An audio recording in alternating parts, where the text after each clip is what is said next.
Cyril Chabagnier, bonjour. Bonjour. Merci de nous faire l'honneur de votre présence ici, aux journées du bien commun organisées par justement la CFTC.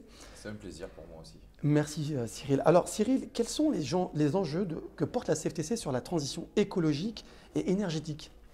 Je crois qu'il y a deux enjeux qui sont primordiaux. Le premier enjeu, évidemment, c'est sur la transition énergétique et toutes les difficultés qu'on a en ce moment sur l'approvisionnement et sur le prix de l'énergie. Et donc à la CFTC, peut-être contrairement à d'autres, on se bat et on milite pour un mix énergétique. Et le mix énergétique pour nous, c'est un enjeu qui est essentiel parce qu'à la fois il faut aller vers les énergies renouvelables et bien évidemment à la CFTC on a pris à cœur tous ces enjeux et donc on se bat pour le développement et qu'il y ait beaucoup plus demain d'énergie renouvelable et en même temps on ne peut pas faire l'impasse de l'énergie nucléaire, donc il nous faut aussi l'investissement sur les nouveaux EPR et donc tout ce qui est énergie nucléaire et on croit justement que c'est ce mix qui fera en sorte d'avoir à la fois un verdissement entre guillemets de notre électricité, mais aussi suffisamment d'électricité et un prix abordable pour nos concitoyens et nos salariés. Et donc on croit vraiment à ce mix énergétique. Et puis la deuxième chose qui nous paraît aussi essentielle, c'est que la transition écologique et ce qu'on appelle le temps environnemental, il ne peut pas se faire sans le temps social ou au détriment du temps social.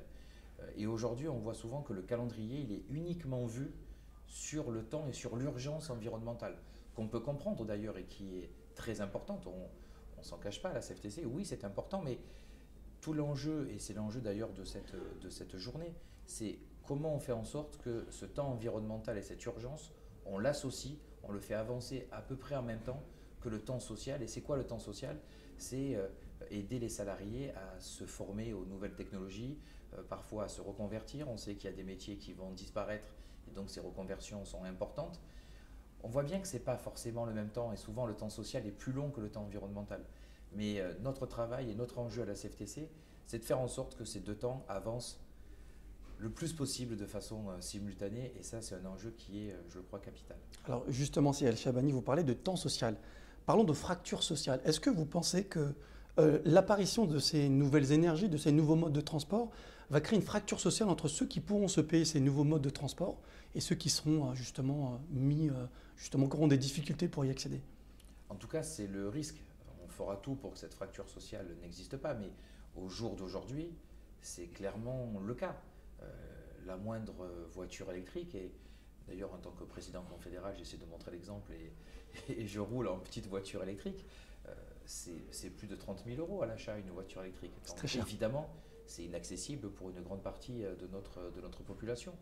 Et donc on doit se battre et on doit s'engager pour que ces voitures électriques, qui est un enjeu, puissent avoir un prix et puissent être abordables à la plus grande partie de la population. Et on ne peut pas avoir les plus pauvres qui polluent, et d'ailleurs peut-être demain qui seront sanctionnés parce qu'ils polluent, et des plus aisés qui ne seront pas sanctionnés parce qu'ils ont accès à ces voitures plus propres. Il y a beaucoup d'investissements à faire aujourd'hui. On est assez inquiet parce que parfois on a l'impression que l'État a déjà accepté l'idée que la première voiture à bas prix soit la voiture Dacia produite en Chine et qui sera accessible à tout le monde. Peut-être pas la meilleure solution ni pour notre industrie ni pour l'environnement de les faire venir en Chine. Donc on voit que c'est un enjeu essentiel et on se bat pour pouvoir produire des petites voitures. Alors l'État s'est engagé à ce qu'il y ait des premières voitures accessibles à moins de 15 000 €, mais c'est absolument essentiel parce qu'on ne peut pas avoir nos concitoyens les plus modestes qui soient montrés du doigt parce qu'ils sont pollueurs, parce qu'ils n'ont pas les moyens d'acheter des voitures plus propres. Alors justement, Cyril, vous parlez effectivement de pouvoir d'achat. Qu'est-ce que vous attendez aujourd'hui? Qu'est-ce que la CFTC attend d'une journée comme celle que vous organisez, du bien commun, où on voit des organisations patronales, on a vu Total Énergie, on a vu différentes entreprises venir échanger un peu leur trajectoire sur ces enjeux énergétiques. C'est quoi vos attentes, Cyril Chabagnier? Ce qui est très important dans ce type de journée, et encore une fois, je remercie la Fédération pour l'organisation et pour mon invitation, mais on ne pourra pas se sortir de cette problématique de la transition environnementale, du temps social, comme j'ai pu en parler, sans que ça se construise autour d'un dialogue social. D'abord parce qu'il y a une première question qui est le fait qu'il faut que ce soit accepté, cette transition par nos concitoyens et les salariés. Et pour que ce soit accepté, il faut que ce soit juste, mais il faut que ce soit discuté. Et l'acceptabilité dépend du dialogue social. Et donc dans ces journées, pour pouvoir mettre autour de la table des partenaires très différents, avec des conceptions différentes, des organisations patronales, des représentants de grands groupes, des syndicalistes, pouvoir discuter franchement, se parler, essayer d'avancer ensemble et pas l'un contre l'autre. C'est tout l'enjeu. Et comme je crois qu'on ne s'en sortira que par le dialogue social, eh bien justement, ces journées favorisent ce dialogue social et trouver des solutions communes.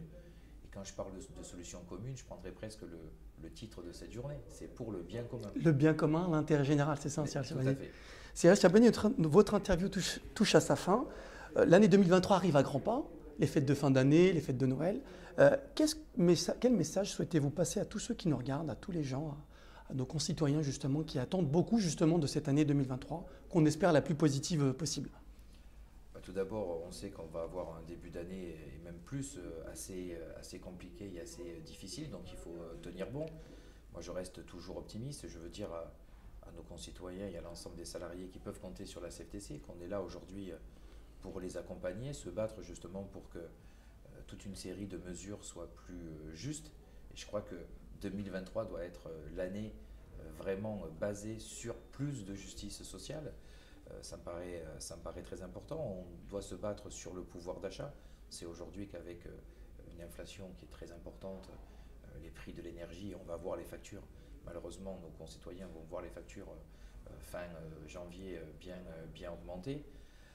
On a un enjeu très important sur le pouvoir d'achat, sur la transition écologique, sur le sujet des retraites, où on doit évidemment aussi équilibrer les comptes, mais le faire de manière juste, ce qui n'est pas toujours le cas. Donc dire à nos concitoyens qu'il faut rester optimiste pour 2023, que la CFTC est un syndicat constructif, réformiste, qui est là pour accompagner, mais qui est surtout là pour créer de la justice sociale.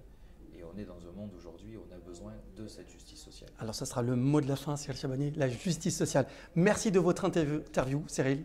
Merci beaucoup à vous pour votre invitation. Je vous dis à très bientôt pour de nouvelles aventures avec la CFTC. Merci. Merci Cyril.